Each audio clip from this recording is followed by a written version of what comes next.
ખરેખર હ રાણી દિલની બહુ ચોખ્ખી છે. તારા પાસ લાઈફના કરમ સારા કે તને રાણી મળી. ટચુડા, રાણી તો મહારાણી છે. ચલ હવે કોલ કર. હા ઠીક છે, કોલ કર. હલો. હા કાજલબેન, શું કીધું મારા બેને?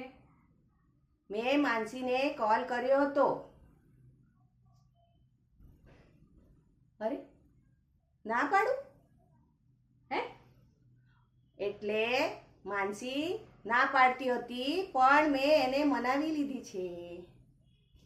અને ચાલતી દર્શન કરાવવા આવીશ. અચ્છા, જો સાંભળ, એ તને સામેથી કોલ કરશે.